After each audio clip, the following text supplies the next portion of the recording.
Bismillaahi Raxmaani Raxiim. Waxaan kugu soo dhaweynayaa koorsadeenii Computer Application barashada MS Word 2010. maanta mawduuceena wuxuu ku saabsan yahay sida loo isticmaalo goto, find iyo replace, oo ah sidee page adoo page 1 jooga si loo aadaa pages kale ama section kale, pageka 20aad oo kale si loo aadaa, sidee erey looga dhex raadiyaa documentigaada, sidee erey kale loogu bedelaa computerkaada wordkaada oo isticmaalaya documentigaada, sidee la iskugu bedelaa yaan baran doonaa insha allah.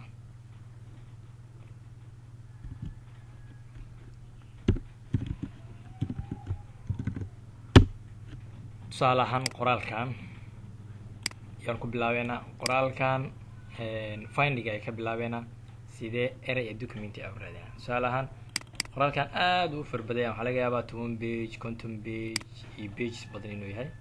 qoraalka pageska badinaynaa equal friend meeshaan kale erey badan iska isticmaalaynaa kun oo kale.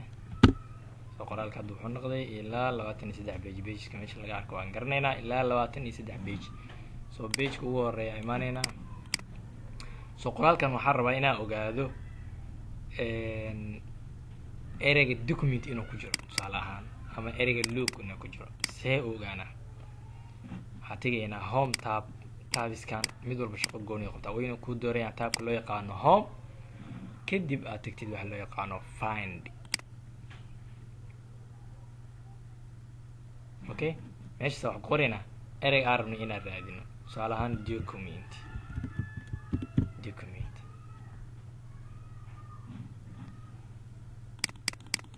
arkayna soo document meel walba kasoo magacaaba document ilaa page inta meel oo ku jiro oo ka calaamin doonaa. tusaalehaan hadda waxaan raadinaa erey loo yaqaano look. meel walba oo look ku jirto waxaan raadinaa tusaale ahaan ereygan book inuu ku jiro. it means ku jiro book. tusaalehaan waxaan raadinaa on. meel walba on ku jirto kusoo qabanaa.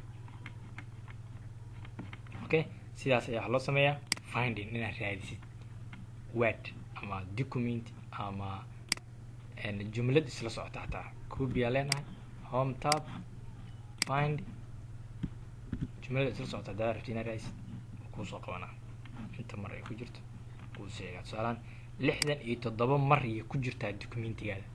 67 mar on bis haddii aan dhahno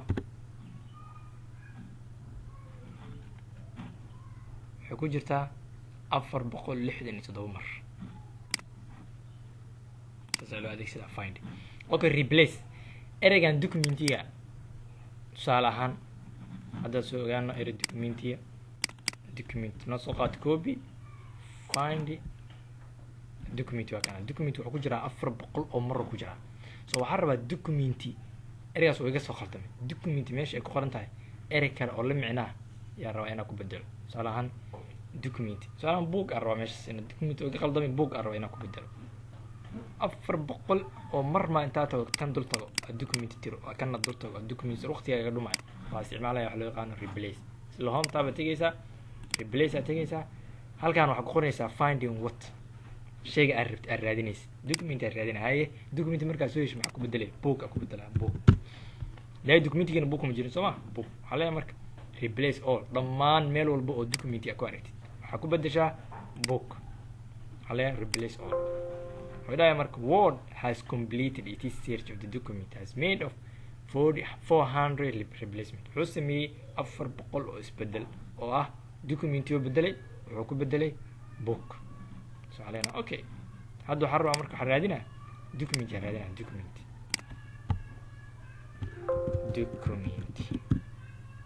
meel oo kaga jiro documentiga malaha. haddii aan raadiyo bookii aan ku bedelay wuxuu soo qabanaa 400 oo mar. it means replacing yaa lagu sameeyey waa la bedelay. so hal mar haddii aad rabto documentiga hadduu kooban yahay 1000 page 10,000 oo page wuxuu rabaa ka koobnaado 1 second ayaa ku bedeli kartaa inta mar oo word usoo laabtay anagoo isticmaalina replace. anagoo isticmaalina waxaa hadda waxaa ku xijinayna waxa loo yaqaano goto. find waa soo aragnay qaabkii erey loo raadiyaa.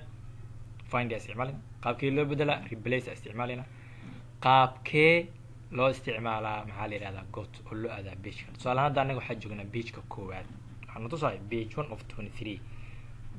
documentiga wuxuu kooban yahay 23 page, waxaa joognaa pageka koowaad. pageka tobanaad rabaa inaan tago, intaasaan u socon lahaa falaarta hoos aan u socon lahaa. hadda pageka joogaa pageka afraad, saan u socon lahaa waqti ay iga qaadanaan. so waxaan rabaa pageka koowaad anoo joogo isla markii inaan dhigi karo got. so waxaan tegayaa home tab, falaartan oo findiga soo furaya, waxaan tegayaa got.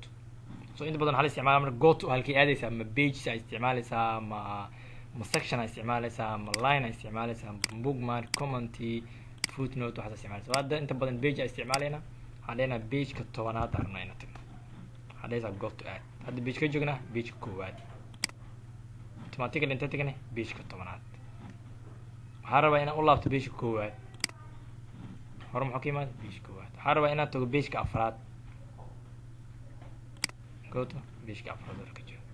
qaabkaas ayaa loo isticmaalaa goto haddii aad rabtid pages badan, haddii aad rabtid line, haddii aad rabtid sections, haddii aad rabtid finding ereyga la raadinayo waxaad isticmaalaysaa isla home tab, finding, replace haddii aad rabtid ereygan inaa erey ku bedeshid, waxaa qasaba inaad qortid ereyga aad bedelaysid, kadibna aad qortid ereyga aad ku bedelaysid. sidaas ayaa loo isticmaalaa go to, replace and find.